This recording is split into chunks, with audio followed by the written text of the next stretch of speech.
ओम श्री साई नाथाय नमः। श्री साई सचरित्र अध्याय 8।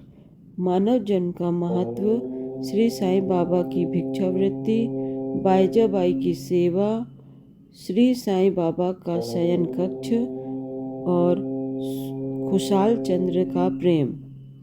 जैसा कि गत अध्याय में कहा गया है, अब श्री हेमांत पंथ मानव जन्म की महत्ता को विस्तृत रूप में समझाते हैं। श्री साईं बाबा किस प्रकार भिक्षा उपार्जन करते थे, बाईजाबाई उनकी किस प्रकार सेवा करती थीं, वे मस्जिद में तात्या कोते और महलसा पति के साथ किस प्रकार शयन करते और खुशाल चंद्र पर उनका कैसा स्नेह था, इसका आगे वर्णन किया जाएगा।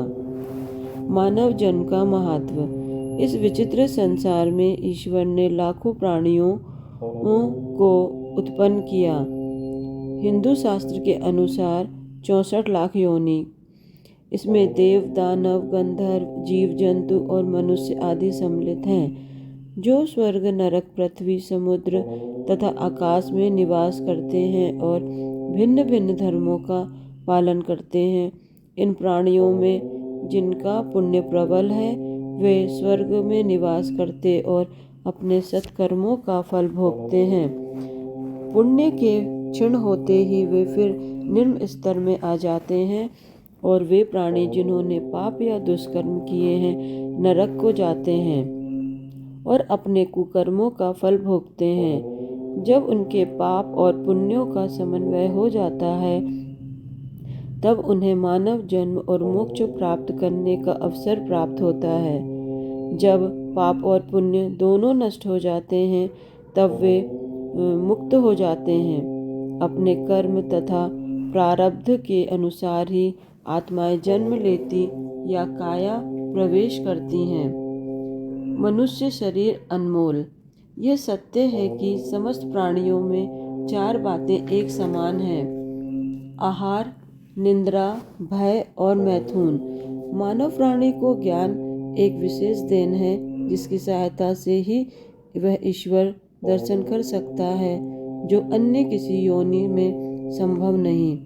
यही कारण है कि देवता भी मानव योनि से ईर्ष्या करते हैं तथा पृथ्वी पर मानव जन्म धारण करने हेतु सदैव ललायित रहते हैं, जिससे उन्हें अंत में मुक्ति प्राप्त हो। किसी किसी का ऐसा भी मत है कि मानव शरीर अति दोषयुक्त है। यह कृमि, मज्जा और कब्ज से परिपूर्ण, क्षणभंगुर, रोगग्रस्त तथा नश्वर है। इसमें कोई संदेह नहीं कि यह कथन अंशतः सत्य है, परंतु इतना दोषपूर्ण होते हुए भी मानव शरीर को मूल्य अधिक है, क्योंकि ज्ञान की प्राप्ति केवल इसी योनि में संभव है।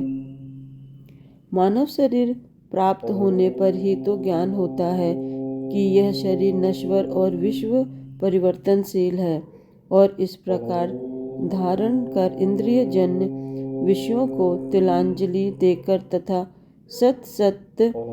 सत्य असत्य का विवेक कर ईश्वर साक्षात्कार किया जा सकता है। इसीलिए यदि हम शरीर को तुच्छ और अपवित्र समझकर उसकी उपेक्षा करें, तो हम ईश्वर दर्शन के अवसर से वंचित रह जाएंगे। यदि हम उसे मूल्यवान समझकर उसका मोह करेंगे, तो हम इंद्रिय सुखों की ओर प्रवृत्त हो जाएंगे और तब हमारा पतन भी सुनिश्चित ही है। इसलिए उचित मार्ग जिसका अवलंबन करना चाहिए, यह है कि ना तो देह की उपेक्षा करो और ना ही उसमें आसक्ति रखो। केवल इतना ही ध्यान रहे कि किसी घुड़सवार का अपनी यात्रा में अपने घोड़े पर तब तक ही मोह रहता है, जब तक वह अपने निर्दिष्ट स्थान पर पहुंचकर लौट न आए। इसीलिए ईश्वर दर्शन या आत्म साक्षात्कार के निमित्त शरीर को सदा ही लगाए रखना चाहिए, जो जीवन का मुख्य ध्येय है। ऐसा कहा जाता है कि अपने प्राणियों की उत्पत्ति करने के पश्चात भी ईश्वर को संतोष नहीं हुआ, कारण यह है कि कोई भी प्राणी उसकी अलौकिक रचना और सृष्टि को समझने में समर्थ न हो सका और इसी कारण उसने एक विशेष प्राणी अर्थात मानव जाति की उत्पत्ति की और उसे ज्ञान की विशेष सुविधा प्रदान की। जब ईश्वर ने देखा कि मानव उसकी लीला, अद्भुत रचनाओं तथा ज्ञान को समझने की योग्य है, तब उन्हें अति हर्ष और संतोष हुआ। इसलिए मानव जन्म प्राप्त होना बड़े सौभाग्य का सूचक है। उच्च ब्राह्मण कुल में जन्म लेना तो परम सौभाग्य का लक्षण है, परंतु श्री साईं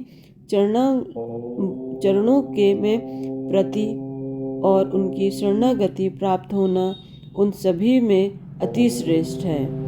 ओम साई नाम।